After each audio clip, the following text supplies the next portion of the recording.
Hello everyone. आज हम एक नया टॉपिक शुरू कर रहे हैं जो कि है आपका ऑर्गेनिक सिंथेसिस वाया इनोलेट्स। इनोलेट के द्वारा ऑर्गेनिक सिंथेसिस हमें यहाँ पे पढ़नी है इस चैप्टर में। तो आपके सामने एक शब्द आ रहा है इनोलेट्स। इनोलेट्स क्या होता है उसके पहले हम चर्चा करते हैं न्यूक्लियोफाइल। न्यूक्लियोफाइल एक प्रकार के रिएजेंट होते हैं जिसके ऊपर इलेक्ट्रॉन डेंसिटी ज़्यादा होती है या फिर उनके पास इलेक्ट्रॉन एकाकी इलेक्ट्रॉन युग्म उपस्थित होता है या फिर ऋण आयन होते हैं, जैसा कि आपका Nu-। और ये न्यूक्लियोफाइल है वह किसी भी इलेक्ट्रॉन डेफिशिएंट स्पीशीज के ऊपर आक्रमण करते हैं, जैसा कि आपने पढ़ा carbonyl compound nucleophilic addition reaction देते हैं, नाभिक स्नेही योगात्मक अभिक्रिया देते हैं, एल्डिहाइड और कीटोन। तो आपने वहाँ देखा है आपने सेकेंड ईयर में पढ़ चुके हैं आप ये रिएक्शंस। तो न्यूक्लियोफाइल का अटैक होता है जैसे कि आपका RC++OR। तो यहाँ पे क्या होता है, ये जो कार्बोनिल कार्बन है उस कार्बोनिल कार्बन पे इस ऑक्सीजन की विद्युतीयता ज़्यादा होने की वजह से बाई इलेक्ट्रॉन की शिफ्टिंग इस ऑक्सीजन के साथ होती है तो इस कार्बन के ऊपर धनावेश आ जाता है, आंशिक रूप से धनावेश आ जाता है, जिसकी वजह से हमें ये स्पीशीज यहाँ पे प्राप्त होती है RCO- और ये कार्बन है वो धनावेशित होता है। तो ये जो न्यूक्लियोफाइल है वह अटैक करता है इस कार्बन पे अटैक कर लेता है और इस प्रकार से आपकी ये नाभिक स्नेही योगात्मक नाभिक स्नेही एडिशन रिएक्शन आपकी यहाँ पे होती है। अब ये न्यूक्लियोफाइल क्या क्या हो सकते हैं, तो न्यूक्लियोफाइल आपका ऐसा यौगिक आपके एनायन हो सकते हैं या फिर ऐसा यौगिक हो जिसमें उसके पास इलेक्ट्रॉन युग्म उपस्थित हो, मतलब एकाकी इलेक्ट्रॉन युग्म उपस्थित हो, तो वो आपका एज ए न्यूक्लियोफाइल में कार्य करता है। जैसे कि आप बात करें H2O आपका न्यूक्लियोफाइल है, NH3 न्यूक्लियोफाइल है, OH- न्यूक्लियोफाइल के रूप में अटैक करता है। तो ठीक उसी प्रकार एक शब्द आ रहा है आपके सामने ये इनोलेट। तो ये जो इनोलेट होता है वो भी एक प्रकार का क्या होता है, नाभिक स्नेही रिएजेंट होता है जो जिसके पास जिसके ऊपर ऋण आवेश उपस्थित होता है। तो ये इनोलेट किस प्रकार से प्राप्त होता है उसके बारे में हमें यहाँ पे चर्चा करनी है। तो नाभिक स्नेही क्या हो गया या न्यूक्लियोफाइल इसको हम कह सकते हैं। तो नाभिक स्नेही का मतलब ये होता है जिसके पास इलेक्ट्रॉन डेंसिटी ज़्यादा होती है और वो आसानी से किसी दूसरे इलेक्ट्रॉन डेफिशिएंट एटम या इलेक्ट्रॉन डेफिशिएंट कंपाउंड के साथ रिएक्शन करके कार्बनिक अभिक्रियाएं संपन्न करते हैं। तो हम बात करते हैं ये इनोलेट शब्द कहाँ से आता है और इनोलेट क्या होता है उसके बारे में चर्चा करते हैं। तो आपने देखा होगा कि जो कार्बोनिल कंपाउंड होता है मतलब एल्डिहाइड और कीटोन, उस कंपाउंड में आपके एस्टर भी C++ O समूह होता है, एसिड में भी होता है, एनहाइड्राइड में भी होता है। तो C++ O समूह जो कार्बोनिल समूह है उसके अल्फा पोजीशन पे जो हाइड्रोजन परमाणु जुड़ा हुआ होता है वह हाइड्रोजन परमाणु एसिडिक नेचर का होता है। ठीक है, तो कार्बोनिल यौगिकों में अल्फा स्थिति पर जो हाइड्रोजन परमाणु जुड़ा हुआ होता है वह हाइड्रोजन परमाणु एसिडिक अम्लीय प्रकृति का होता है और किसी स्ट्रॉन्ग बेस प्रबल क्षार की उपस्थिति में वह अल्फा हाइड्रोजन H+ के रूप में बाहर निकल जाता है और हमें एक इंटरमीडिएट प्राप्त होता है, एक मध्यवर्ती प्राप्त होता है जिसे हम कहते हैं एनायन। और उस एनायन का स्पेशल नाम है इनोलेट। क्या कहा जाता है उसको, इनोलेट कहा जाता है। कुल मिला के यहाँ पे जो इनोलेट प्राप्त होता है वो कब प्राप्त होता है कि जब कार्बोनिल कंपाउंड का अल्फा स्थिति वाला हाइड्रोजन परमाणु किसी स्ट्रॉन्ग बेस की उपस्थिति में बाहर निकल जाता है तो हमें एक कार्बन एनायन प्राप्त होता है जिसे हम क्या कहते हैं, इनोलेट एनायन कहा जाता है। तो ये जो इनोलेट आयन है उसी की चर्चा हमें यहाँ पे करनी है और ये जो इनोलेट आयन है वही आपका नाभिक स्नेही रिएजेंट के रूप में कार्य करता है और इसके माध्यम से बहुत सारी ऑर्गेनिक रिएक्शन आपकी करवाई जाती है और उन्हीं ऑर्गेनिक रिएक्शन को हम इस चैप्टर में पढ़ेंगे। तो देखते हैं हम कि ये जो आपका एग्जाम्पल लेते हैं हम एक, ये ले लिया आपने कीटोन ले लिया CH3 C++O CH2H, ये है आपका कीटोन। तो यहाँ पे आप कार्बोनिल कंपाउंड है आपका, तो ये जो अल्फा कार्बन है, अल्फा कार्बन आपका ये भी है, अल्फा कार्बन ये भी है। अब अल्फा कार्बन किसे कहते हैं, तो जो मुख्य फंक्शनल ग्रुप है, मेन फंक्शनल ग्रुप, मुख्य क्रियात्मक समूह के बाद वाला जो भी कार्बन है उस कार्बन को हम क्या कहते हैं, अल्फा कार्बन कहते हैं। मेन फंक्शनल मुख्य क्रियात्मक समूह के बाद वाला जो भी कार्बन है, तो यहाँ पे मुख्य क्रियात्मक समूह आपका ये रहा C++O, उसके बाद कार्बन आपका ये भी है और उसके बाद वाला कार्बन आपका ये भी है। तो दोनों कार्बन आपके यहाँ पे अल्फा कार्बन कहलाएंगे और अल्फा कार्बन से जुड़ा हुआ हाइड्रोजन परमाणु अल्फा हाइड्रोजन परमाणु कहा जाता है। अब यहाँ पे जो कार्बोनिल समूह C डबल बॉन्ड O समूह के कारण ये अल्फा स्थिति में जो हाइड्रोजन परमाणु जुड़ा हुआ है वह हाइड्रोजन परमाणु एसिडिक प्रकृति का होता है। किस नेचर का होता है? एसिडिक नेचर का होता है, अम्लीय प्रकृति का होता है due to this electron withdrawing group. C double bond O समूह के इलेक्ट्रॉन विड्रॉइंग नेचर की वजह से ये जो CH3 का जो अल्फा कार्बन का जो हाइड्रोजन परमाणु है वह आपका एसिडिक प्रकृति का होता है, क्योंकि जो C डबल बॉन्ड O समूह है वो क्या करता है? इलेक्ट्रॉन को अपनी ओर खींचता है, जिसकी वजह से इस कार्बन के ऊपर आंशिक प्रेरणिक प्रभाव की वजह से इस कार्बन के ऊपर आंशिक धनावेश आने की संभावना रहती है। इस वजह से CH बॉन्ड आपका वीक हो जाता है, कमजोर हो जाता है। इस वजह से किसी भी स्ट्रॉन्ग बेस की उपस्थिति में यह हाइड्रोजन अपने बंध युग्म के इलेक्ट्रॉन इस कार्बन को देकर बाहर निकल जाता है।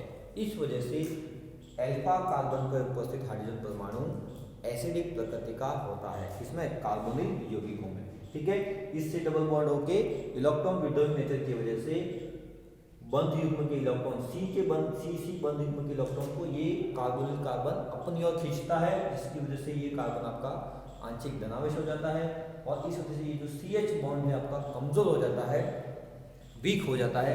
इस वजह से किसी भी स्ट्रॉन्ग बेस की उपस्थिति में, ठीक है ना, स्ट्रॉन्ग बेस मतलब आपका आप ले सकते हैं एल्कोक्साइड ले सकते हैं, C2H5O- एथॉक्साइड आप ले सकते हैं। ठीक है, जैसे कि यहाँ पे एग्जांपल ले लिया आपने C2H5O- आपने ले लिया, तो ये जो स्ट्रॉन्ग बेस के रूप में है और जो स्ट्रॉन्ग बेस है उस H को आसानी से H+ के रूप में निकाल देता है, तो हमें यहाँ पे प्राप्त होता है एक CH3 C double bond O CH2-, ये हमें प्राप्त हो रहा है यहाँ पे कार्ब एनायन मध्यवर्ती हमें प्राप्त हो रहा है और इसी कार्ब एनायन को हम क्या कहते हैं? इनोलेट एनायन हम कहते हैं। ठीक है, तो क्या कहते हैं हम? इनोलेट एनायन हम इसको कहते हैं। तो ये इनोलेट एनायन आपका एज ए नाभिक स्नेही के रूप में, एज ए न्यूक्लियोफाइल के रूप में कार्य करता है और इसी इनोलेट के माध्यम से हमें ऑर्गेनिक सिंथेसिस इस चैप्टर में हमें पढ़नी है। तो इस प्रकार से कार्बोनिल कार्बन के अल्फा पोजीशन पे जो हाइड्रोजन है वो एसिडिक नेचर का होता है, इस वजह से हमें प्राप्त होता है इनोलेट आयन। स्ट्रॉन्ग बेस की उपस्थिति में H+ के रूप में बाहर निकल जाता है और हमें प्राप्त होता है कार्बन आयन और इसी कार्बन आयन को हम क्या कहते हैं? इनोलेट कहा जाता है। ठीक है, तो अम्लीय प्रकृति का होता है कौन सा? अल्फा हाइड्रोजन अम्लीय प्रकृति का होता है। अब यहाँ पे बात ये हो रही है कि ये अम्लीय प्रकृति का क्यों होता है, तो कारण मैंने समझ लिया, क्योंकि ये C डबल बॉन्ड O के इलेक्ट्रॉन विड्रॉइंग नेचर की वजह से यहाँ पे ये जो CH बंध है वो आपका कमजोर हो जाता है और स्ट्रॉन्ग बेस की उपस्थिति में आसानी से वो आपका बाहर निकल जाता है, जिसकी वजह से हमें कार्ब एनायन मध्यवर्ती प्राप्त होता है और इसी जो मध्यवर्ती कार्ब एनायन है उसी को हम क्या कहते हैं? यहाँ पे इनोलेट एनायन हम इसको कहते हैं। ठीक है, आई बात समझ में? This is the enolate anion.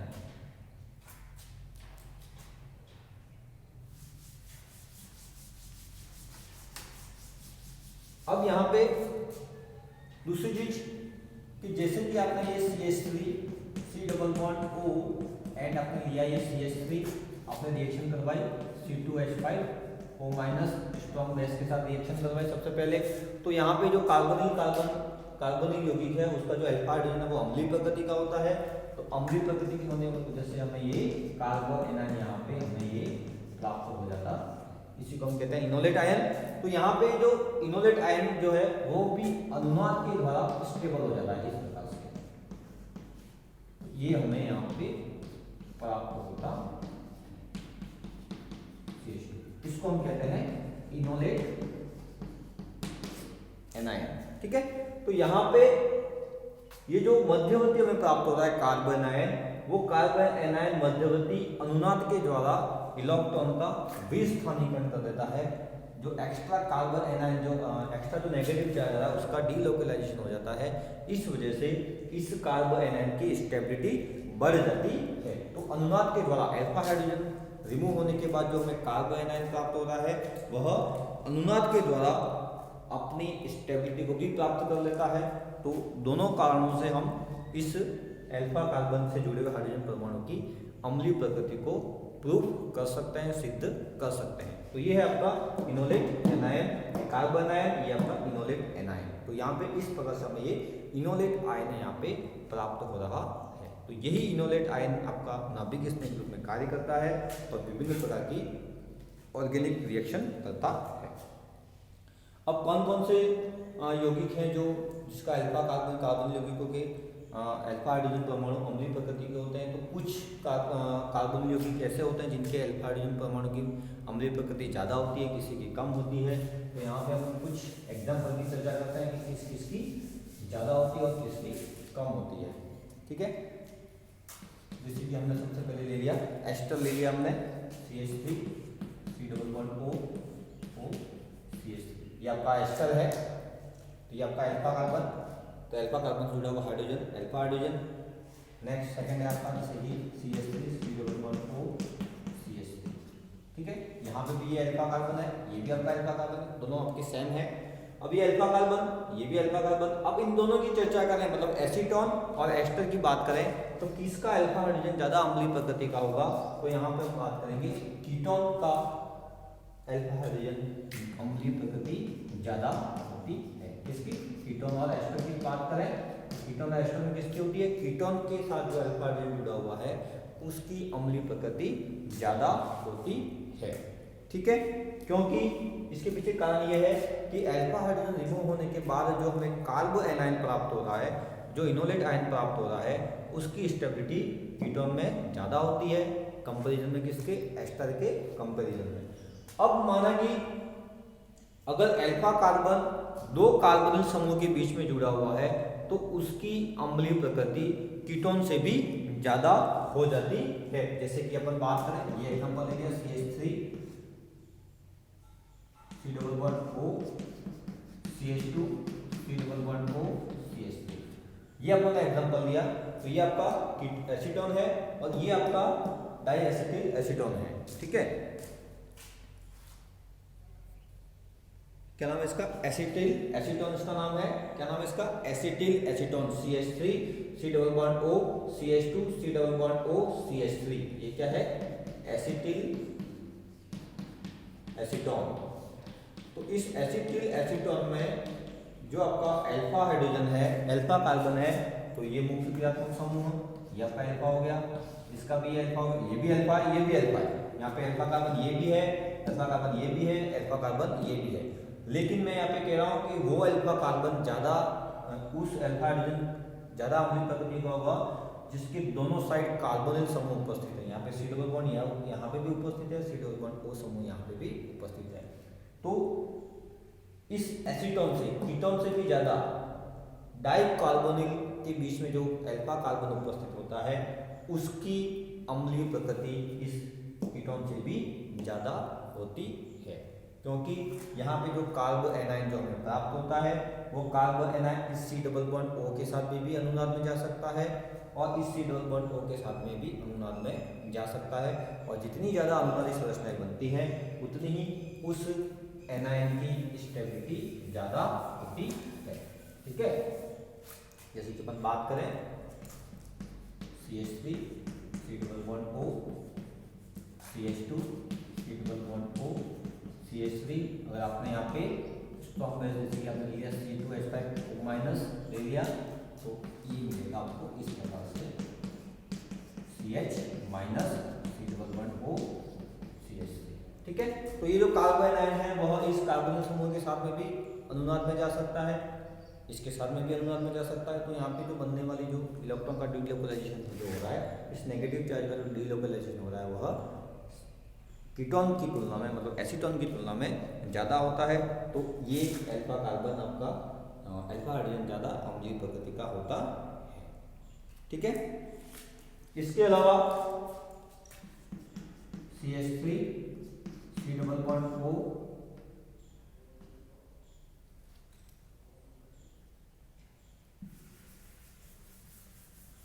इसके अलावा अपन देख सकते हैं डाईएथिल मेलोनेट। ठीक है, इसको हम कह सकते हैं मेलोनिक एस्टर, सबसे बेस्ट एग्जांपल है आपका इनोलेट आयन बनाने के लिए मेलोनिक एस्टर,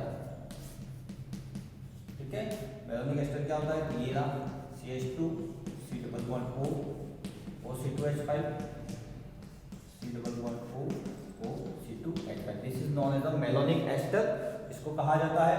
अब मेलोनिक एस्टर में ये आपका अल्फा कार्बन है, तो ये अल्फा कार्बन आपका ज्यादा अम्लीय प्रकृति का होगा किससे, एसीटोन की तुलना में। तो सबसे पहले आपका सबसे कम आपका आ गया एस्टर, एस्टर के बाद आ गया आपका कीटोन, कीटोन के बाद आ जाएगा ये मेलोनिक एस्टर, मेलोनिक एस्टर के बाद आपका आ जाएगा एथिल एसीटोएसिटेट, और एथिल एसीटोएसिटेट के बाद आ जाएगा आपका डाइकार्बोनिल कंपाउंड, जैसा कि अपने अभी पूर्व में पढ़ा एसिटाइल एसीटोन, जिसमें आपकी अल्फा कार्बन में जो हाइड्रोजन परमाणु जुड़ा हुआ है मतलब अल्फा हाइड्रोजन की अम्लीय प्रकृति ज्यादा होगी। सबसे पहले आपका आ जाएगा, सबसे कम किसका आ जाएगा, सबसे कम एस्टर, एस्टर से ज्यादा आ जाएगा आपका एसीटोन, ठीक है। एसीटोन से ज्यादा आ जाएगा आपका मेलोनिक एस्टर, और मेलोनिक एस्टर से ज्यादा आएगा आपका एथिल एसीटो एसीटेट, ठीक है। अब एथिल एसीटो एसीटेट की स्ट्रक्चर क्या होती है वो भी अपन लिख देते हैं, CH3 C double bond O CH2 C double bond O O CH3, this is a ethyl acetate, ठीक है, ethyl acetate.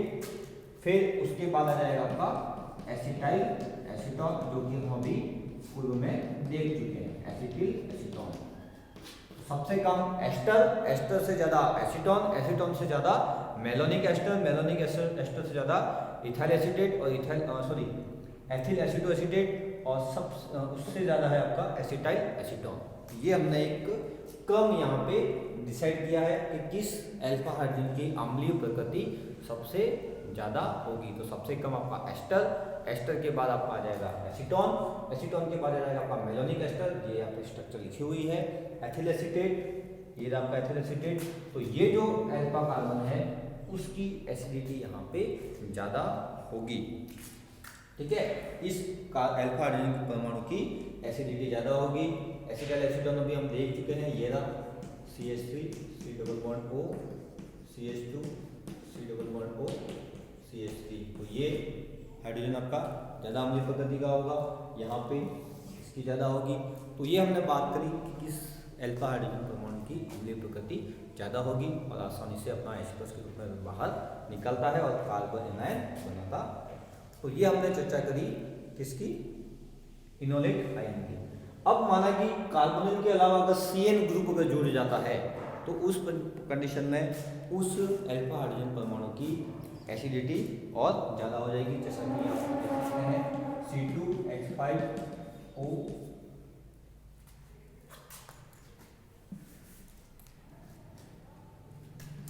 C2H5 C double bond O CH2 sorry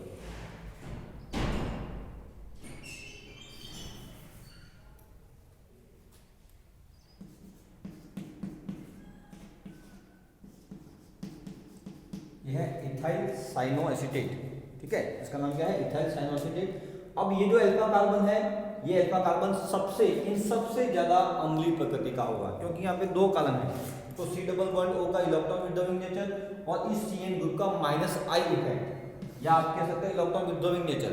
तो ये CN और C डबल बॉन्ड O दो समूह के कारण ये जो कार्बन के साथ जो हाइड्रोजन परमाणु जुड़ा हुआ है उसकी अम्लीय प्रकृति इन सभी से ज्यादा होगी। तो सबसे कम एस्टर, फिर एसीटोन, फिर मेलोनिक एस्टर, फिर एथिल एसीटोएसीटेट, फिर एसिटाइल एसीटोन, और सबसे ज्यादा अम्लीय प्रकृति यहाँ पे होगी एथिल साइनोएसिटेट। ये है आपका एथिल साइनोएसिटेट, जिसमें अल्फा कार्बन से जुड़े हुए हाइड्रोजन परमाणु की सबसे ज्यादा अम्लीय प्रकृति होती है, क्योंकि यहाँ पे दो ग्रुप इलेक्ट्रॉन विड्रॉइंग के जुड़े हुए हैं, एक आपका CN ग्रुप और एक आपका C डबल बॉन्ड O, उन दोनों के बीच में आ रहा है, इस वजह से इसकी अम्लीय प्रकृति सबसे ज्यादा होगी।